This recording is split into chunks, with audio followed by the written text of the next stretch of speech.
Hi guys! This is Alea Jen and welcome back to my YouTube channel. So for today's video, mga iiwasan natin para or mga temptasyon na kailangan nating iwasan para makapag-ipon tayo and para makapundar tayo as domestic helper dito sa Hong Kong.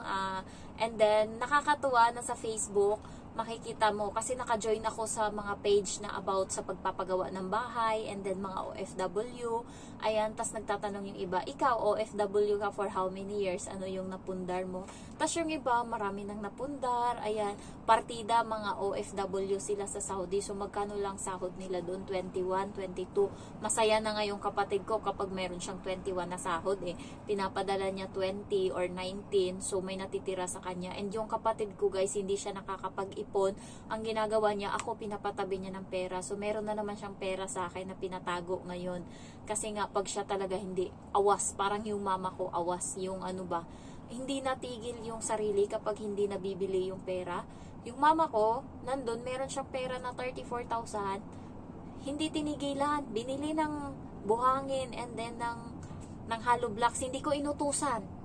Ayaw niya talaga ng ano, nakikita yung pera na buo. Gusto ibili agad. Hindi ko lang alam kung bakit. So, wala na akong nagawa, binili na. So, ganun yung kapatid ko, kapag may nakikita, nung nasa probinsya kami, and binagyo nung time na yun, meron siyang pera 1,000 pesos. And then ako, pumunta kami ngayon sa isdaan. Pumunta kami sa bilihan ng isda. So, sabi niya, punta tayo dun, bili tayo isda. So, sabi ko magdadala akong pera. Sabi niya, hindi na, meron ako dito. Pagdating doon, kuha lang siya ng kuha. So, magkano binayaran niya? 500. Sabi ko, narinig nga ng may-ari ng isda. Sabi ko, ano mo naman yan? Sobrang dami. Dapat anuhan mo lang, kontian mo lang. Tayo lang naman yung kakain. So, napakakuripot ko talaga. Hindi naman sa part na ganun. Pero kasi, siya, ubos biyaya. Pag nandyan, anuhin lahat ba? Waldasin. Pag wala na, hindi wala na. So, ganun siya. And then, marami na yan siyang utang sa akin na nakalimutan ko na. Marami na yan silang magkapatid na utang sa akin. Dahil kapatid, o di patawad, ganyan. So, isa pa, yung kapatid, yung ate ko na nangutang sa akin ng 10,000. Na minanuhan, alam niyo yung mano, na naging quits na lang kami. Kasi nga, inaway ako. So, nandun na yung sumbat na nagka-TV-TV daw siya nung nagtatrabaho siya para lang daw may ipakain sa amin nung bata pa kami. Kasi nga, siningil ko sa 10,000 and walang pambayad. So, ngayon, ilang beses akong pinangakuan. Syempre, pag nangako, ako kasi kapag nangako ako or kapag nagsabi ako, ginagawan ko talaga ng paraan para mabayaran. Siya ngayon, nung siningil ko, ilang beses ko na siningil, nagalit na ngayon, matanda yun sa akin. Ano na ngayon yung, ano nun, 40 na siya ata or 39 yung edad niya. So, nagalit na ako sa kanya. Sabi ko, katanda-tanda mo na, hindi ka pa marunong mag-ano ng isang salita. Ay, nagalit na. Nag-TV na daw siya pagtatrabaho para lang may pakain sa amin. So, kahapon, ang galing, nag-chat. Dahil peramin mo nga ako. Wala pang galang. Siyempre, hindi naman siya gagalang kasi mas bata ako. Pero siyempre, the way she approach dapat, diba? Day, good evening or ano, Day, pahiramin mo naman ako. Ganun, sabi niya.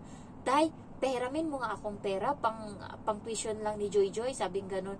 Yung Joy Joy na sinasabi niya, yung pamangkin ko, in-unfriend nga ako sa Facebook, hindi nga kinilala akong tita, kasi nga, ayaw nila nang nakakaangat, iniisip nila parati nung nasa Manila ako, pasosyal daw ako, ganyan, hindi ko daw sila mabigyan ng ganyan, pasosyal daw ako. Sila nga, hindi nga nila inoobliga, alam mo yun, wala na silang obligasyon kay mamang, sa parents namin, wala na silang obligasyon, hindi na sila nagbibigay, wala na silang pakialam, kasi nasa akin na lahat. Tapos, pati yun, parang na ano sila, na pasosyal lang ako, tas hindi ako nagbibigay sa kanila, hindi ko sila binibigyan ng kung ano-ano. Hindi ko nga, may obligasyon din naman sila sa mama namin, hindi ko naman sila inoobliga. So, in-unfriend ako ngayon ng pamangkin ko, tapos ngayon manghihiram para dun sa tuition. Meron akong pera sa GCash, nasa 25,000. Hindi ko talaga. Sabi ko wala akong pera, pinadala ko na kay mamang, sabi ko ganun.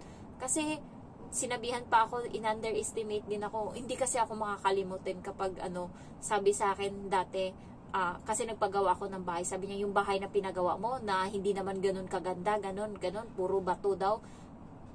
Dapat nga proud sila kasi hindi nila napagawa na magpagawa ng bahay para sa parents ko. Ako napagawa ko, pero hindi pala sila proud, inggit pala sila, or alam mo yun. Kaya nung nag-flashback lahat sa akin nung humiram kaapon, wala, hindi ako Maliban na lang kung ako mismo magbibigay ako, pero paghihiraman, hindi ako magpapahiram. Kasi may utang ka pa nga, kapal ng mukha mo, 10,000, tapos mano na lang.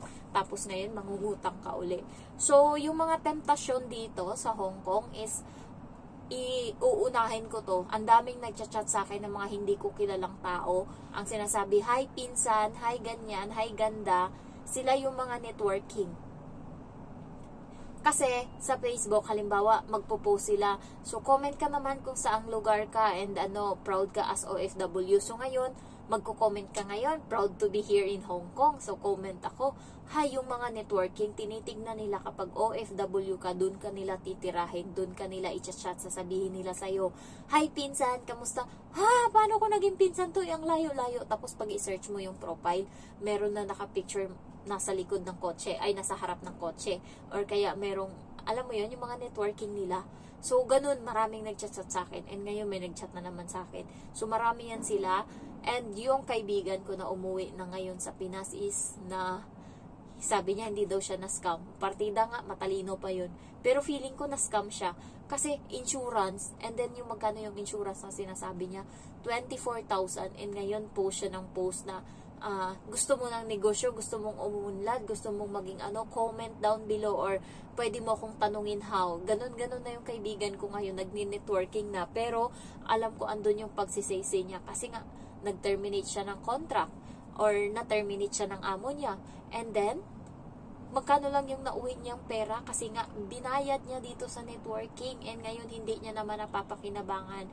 Yung bahay nila, guys, is parang alam mo yung dingding, yung yung kawayan na ginanon-ganon. So, ganun yung dingding nila, hindi niya napagawa. Nandito na siya sa Hong Kong, kung tiniis niya na lang sana konti. May napundar naman siya, ayun, nakaano siya, pero wala siyang nabili na damit sa sarili niya. Alam mo ba yung nabili niya lang? Isang damit, naka-sale pa, jogging pants na Baleno, nabili niya ng 49 Hong Kong dollar. So, yun lang yung nabili niya. Kasi nagpapaloko siya dito sa online networking na to. So, yung napundar niya lang para sa sarili niya is yung kuryente. Meron silang sariling kuryente. So, sa pera natin, sabi niya nasa 15,000. Nakabili siya ng lote. Yung lote is nasa 50,000. Yun lang yung napundar niya. 7 months siya dito mahigit. Kasi nga, nagkanda leche-leche yung buhay niya dahil sa networking. Ngayon, nagsisisi siya. Ngayon, tumigil na siya kakapost. Nung nakaraan, puro siya inaalok niya kami. Siyempre, kami, hindi na kami naniniwala niyan. Hindi kami masyado. Siyempre, ibubuhos mo yung sahod mo dyan sa networking, wala ka namang mapapala. Lalo pag nandito, nag-a-attend pa yan sila ng seminar. Siya nga, wala ng oras para matulog. Nag-attend pa ng seminar kasi merong seminar na kinig pa. So, meron akong subscriber nung nakaraan. Ewan ko lang kung subscriber ko talaga yun siya. Pero nag-message siya sa akin na nanonood daw siya ng YouTube ko, ganyan-ganyan. Tapos biglang siningit niya yun.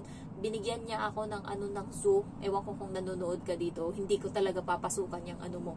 So, sabi niya, ito yung magiging retirement mo. Sabi niya, ito yung magiging retirement mo kapag umuwi ka na ng Pinas, kasi dito maraming yumayaman. Yung mentor nga namin may sasakyan na, meron ng malaking bahay, meron ng ganito. Alam nyo guys, hindi ko naman sa sinasabing hindi ganun ha, pero front lang nila yung merong sasakyan. Alam nyo yun, hindi kanila yan. Pero sa head siguro, and then pipicturean nila ngayon para maingganyo yung iba na nagkasasakyan sila dahil sa networking. Ganun. So, hindi na tayo hahaba dun. Basta isa yan. And the next is, mga temptasyon dito is, syempre, yung pagbabar. In moderation lang dapat. Hindi yung buhos biyaya. Meron akong nakasama doon sa bar. Shout out kung nanonood pa dito yung subscriber ko. Nandun kami sa bar. Hindi naman yung bar. Filipino food yung pinunta namin doon kasi nag-aano din sila ng Filipino food. So, kumain kami. And then, yung kaibigan ko, syempre nahiya kami, may dala siya na pack lunch and bawal yun. So, sabi ko, bibili na lang tayo ng inumin. Pero, kumain kami, sinigang yung akin. And then, yung sa kaibigan ko is dinakdakan. And then, yung kasama namin na isa, si Sheila, meron siyang dalang pack lunch. Kaya, sabi ng may-ari bawal daw. So, nakisuyo lang kami or nakiusap lang kami na baka pwede. And then, nung nandun na kami, may nakakilala sa akin na subscriber. Sabi niya sa akin, nung nandun na ako sa may counter kasi nag-order ako ng inumin ata nung time na yun. Bumili kami ng San Mig Light, 30 isang bote. Sabi niya, di ba vlogger ka? Sabi niya ganun. So, nashock ako. Sabi ko, ay, kilala mo ako? Sabi niya, oo, napanood kita. Akala ko, hindi ko lang alam kung bago siya dito or matagal na sa Hong Kong. Pero, ang alam ko kasi mga baguhan lang sa Hong Kong yung alam yung channel ko. So, sabi niya, tas nag-hi lang ako sa kanya. And then, ayun, uminom kami doon isang bote lang. And then, umalis na kami. Yung katabi namin is, uminom siya isang bucket, and yung bucket na yun is 200 Hong Kong dollars. Sa pera natin is 1,400 pesos. Mag-isa lang siya.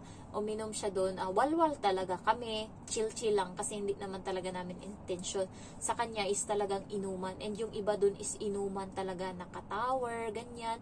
So, okay lang kung ambagan. Pero kung sa'yo lahat ng sagot, ay, malaki-laki. Lalo pag i-convert mo sa peso. Kaya, in moderation lang dapat pag nag-ganyan kayo. Ako, limit lang ako.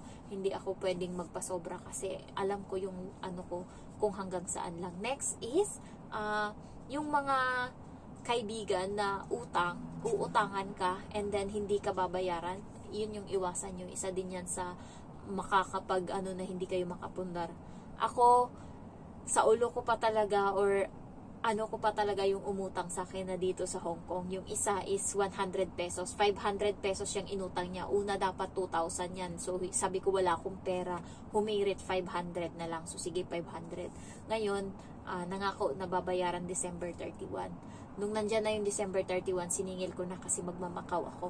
Sabi ko, yung pera, sabi niya, kulang to 400 lang. Kinulangan niya pa talaga. So, tumawa ako. Alam niya na yun ng aasar. So, tumawa ako. Sabi ko, sige, send mo na lang yung 400. Sabi niya, to follow na lang daw yung 100. Hanggang ngayon, wala na yung 100. So, kilala ko. Pangalawa na umutang sa akin, bumili ng milk tea. Alam mo ba yung pinambayad ko? Kasi nung time na yun, hindi ako masyadong lumalabas dito sa bahay. So, yung octopus ko na 100 na niloload ko is hindi ko nagagastos. Sabi ko sa kanya, sige, utangin mo na lang yung laman ng octopus ko kasi hindi naman ako lumalabas. Kasi gusto niyang bumili ng milk tea. 25 Hong Kong dollar. So, hanggang nagkaanuhan na lang kami is hindi niya binayaran hanggang ngayon. Siningil ko siya isang beses. Sabi niya, sa susunod na buwan na lang daw kasi wala siyang pera. Hanggang sa wala na. Nakalimutan na hanggang sa So, yun, dalawang tao pa lang yung nakautang sa akin. Isa 100 pesos, isa 25 Hong Kong dollar. And the rest is hindi na. Big no. Kaibigan tayo, pero iba yung utang, iba yung bigay. Antayin mo akong magbigay, pero yung uutangan mo ko is no. Hindi ako nagpapautang. And the next na is mga temptasyon dito sa Hong Kong. Yun yung mga murang damit, especially dito sa Sham Shui Po or mga murang gamit. Especially dito sa Sham Shui Po, ang dami, mga ukay-ukay na mga branded, and then 10 Hong Kong dollar. Papakita ko sa inyo, napaka tempting talaga. Ito guys, pajama, ayan. So ang ganda, bago to, bago lang. And then yung brand niya is Seed. Is only 10 Hong Kong dollars sa pera natin, 70 pesos. So, ganun siya, kamura. Yung bra ko, ito papakita ko sa inyo. Gusto nyo malaman? Ito yung bra ko. Ayan, ang ganda. 10 Hong Kong dollar. So, ganun kamura yung mga temptasyon dito sa Hong Kong. And then, naalala nyo yung skirt na sinuot ko nung lumabas ako? Ayan, 10 Hong Kong dollar. Next is, meron pa akong palda na isa. Ayan, 10 Hong Kong dollar. So, sabi sa inyo, lalo dito, buti na lang kamo, hindi ako kapag day off ko, and then wala akong kasama na mag-ukay-ukay dyan, hindi ako tumitingin. Pero, high temptation talaga yung mga mura dito sa Hong Kong, especially yung mga ganto-ganto. And then, ano pa ba? Halos, ayun lang naman, kasi yung iba mga branded na dito. Ito pa lang yung nabili ko na 10 Hong Kong dollar and na-shock ako. So, yeah, 1, 2, 3, 4. Yan. So, 10 Hong Kong dollar. Yung mga damit ko naman is branded na panggala. Ito lang talaga, na-shock ako, nabili ko siya. So, first time kong nakabili ng ganito, 10 Hong Kong dollar. So, ang ganda na ito, lalo pag sinuot ko, hindi ko pa siya nasuot. Ito nasuot ko na, nakita nyo naman maganda din to sa akin, di ba? Skirt. Ayan, and madali lang siyang anuhin, isuot, alam mo yun, yung parang on the go lang. So, ganyan kamura dito yung mga bilihin, kaya matitempt ka talaga. And last is, matitempt ka dito kung meron kang mga kaibigan, and mapapagala ka talaga ng, katulad namin, nagpunta kami ng Lantaw. Ayan, nag-hiking kami. Isang araw, yung pamasahe namin is 100 Hong Kong dollar. Papunta doon is 25, and then sakay ng bus 25, and then balikan. So 100 sobra, guys. So iniisip pa lang namin, oh my God, pamasahe namin 100 na. So dun talaga sa part na yun, magastos talaga. Kaya ingat-ingat kayo. Yung iba kaya, 'di ba, hindi na sila lumalabas, na sa ano lang sila natutulog, ganyan. Kaya ngayon matutulog muna ako ngayong day off ko bukas. Kasi magastos, and then yung pera ko is naka-budget na lang. Kailangan nating budgetin kasi hindi natin alam, baka merong emergency sa bahay. Alam mo yun, yung ipinapagawa ko baka ano. Ayun. So 16 minutes na naman tong video ko. Kailan ba i-exit tong video ko? So ayun lang, guys. Thank you for watching. Kung may hindi ako nadagdag dyan sa mga temptasyon, hindi ko na alam kung bakit, kung ano. So thank you for watching, and I love you all. Bye bye.